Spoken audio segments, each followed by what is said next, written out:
خان صاحب اپنا ایک نیریٹو کیوں نہیں بلڈ کر پا رہے ہیں؟ کس نے گرائی ہے خان صاحب کی حکومت؟ دیکھیں خان صاحب جہاں تک امریکہ کا ذکر کرتے ہیں نا، میں نہیں سمجھتا کہ اس میں اس حد تک صداقت ہوگی جس حد تک خان صاحب اس کا ذکر کرتے ہیں۔ ہاں یہ ضرور ہو سکتا ہے کہ امریکہ نے جنرل باجوہ کو اپنی ناخوشگواری کنوے کی ہو کہ آپ کے وزیر اعظم ہمارے تعلقات خراب کر رہے ہیں، یا آپ کے وزیر اعظم یہ پرابلم کریٹ کر رہے ہیں، وہ پرابلم کریٹ کر رہے ہیں۔ لیکن میں نہیں سمجھتا عمران خان صاحب کا یہ بیانیہ ٹھیک ہے کہ امریکہ نے سازش کے تحت ان کی حکومت کرائی۔ دیکھیں امریکہ جب کوئی سازش کرتا ہے نا تو اس کی ہمارے سامنے 4 بڑی شکلیں نظر آتی ہیں۔ بعض جگہوں پہ وہ ڈائریکٹ اپنے CIA کے ایجنٹس بھیجتا ہے، جیسے اس نے مصدق کی حکومت گرانے کے لیے روزویلٹ کا جو پوتا تھا کریمٹ روزویلٹ، اس کو ایران بھیجا اور اس نے وہاں جا کے رضا شاہ پہلوی سے ملاقاتیں کر کے اور پوری ایک کانسپریسی ہیچ کی کہ ہم نے مصدق کی حکومت کیسے گرانی۔ یا وہ اسیسینیشن اٹیمپٹس کرتا ہے، جیسے اس نے لیٹن امریکہ میں کیا، جیسے اس نے فیڈل کاسٹرو کو مارنے کے لیے 600 سے زائد اٹیمپٹس کی، اینڈ سو آن۔ کچھ اور شکلیں اس کی، ایسی کوئی شکل ہمیں امریکہ کی طرف سے پاکستان میں نظر نہیں آتی ہے۔ ہاں جہاں تک جنرل باجوہ کا معاملہ ہے تو میں سمجھتا ہوں کہ جنرل باجوہ اس کے اندر بالکل ان کا کردار تھا۔ اس میں بہت سارے ایسے شواہد ہمارے سامنے موجود ہیں۔ ایک ہوتا ہے دیکھیں ایمپیریکل ایویڈنس، ایک ہوتا ہے واقعاتی شواہد، سرکمسٹانشل ایویڈنس۔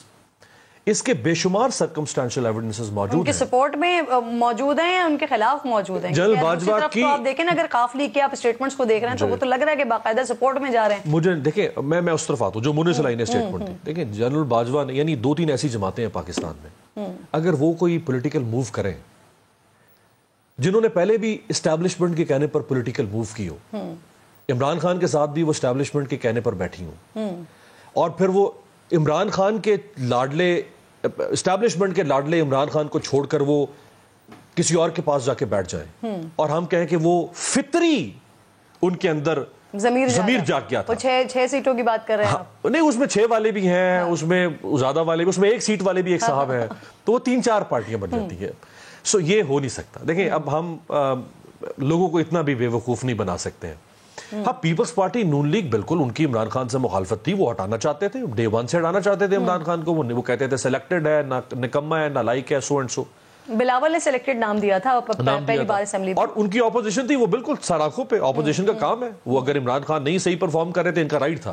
لیکن یہ جو اور 3-4 لوگوں نے بیچ میں ڈنڈی ماری ہے نا، وہ نہیں ہو سکتا، وہ اتنا آسان کام نہیں ہے۔ اور اب وہ لوگ دیکھیں نا، محسن داوڑ کیا کہہ رہا ہے، جی چھوڑ دیں سب کو، چھوڑ دیں ہمیں، چھوڑ دیں۔ محسن داوڑ نے کیا کہا پرسوں قومی اسمبلی میں کھڑے ہو کر کہ تم تو اپنے کیسز معاف کروانے کے لیے آئے تھے۔ اس سے پہلے اسلم بھوتانی نے کیا کہا، اور خالد مکسی۔ نہیں پھر میں سوال لے لیجئے، ایک طرف جیسے آپ کہہ رہے ہیں سپورٹ کیا، اب اگر وہ ساری جماعتیں اٹھ کر جو خان صاحب کے ساتھ تھیں، وہ ساری کی ساری جماعتیں اگر اٹھ کر انہی کے کہنے پر دوسری طرف چلی گئیں، تو پھر یہ قافلی دوسری طرف چلی گئی، یہ PTI کی طرف چلی گئی، پھر یہ کیا ہوا ہے؟ کانفلکٹ تو آدھی ہوگی نا، تو سپلٹ ہو گئی۔ لیکن ایک ہی شخص آدھی جماعتوں کو ادھر بھیج رہا ہے، آدھی جماعتوں کو ادھر بھیج رہا ہے۔ یہ مونس علی کی اسٹیٹمنٹ ہے، مجھے نہیں لگتا کہ یہ اس طرح سے ہوا ہوگا۔ اچھا یہاں اگر اس کو مان لیں، اگر ہم بائے کر لیں جو مونس علی نے کہا ہے، اس کا مطلب ہے کہ جنرل باجوہ وہ تو ڈیوائیڈ اینڈ رول کی پالیسی چلا رہے تھے کہ PDM کو اور عمران کو آپس میں لڑاؤ۔ وہ یہی چاہتے تھے نا، جب انہوں نے ایک ہی فیملی کو ڈیوائیڈ کر کے ایک کو اس کھانے میں ڈال دیا، ایک اس کو کھانے میں ڈال دیا، اس کا مطلب ہے وہ دونوں کو لڑانا چاہتے ہیں اور وہ امن نہیں چاہتے۔ تو اس سے ان کو کیا فائدہ حاصل ہو رہا ہے؟ میں وہی تو کہہ رہا ہوں کہ اس لیے مجھے مونس علی کی بات سے میں کنونس نہیں ہوتا۔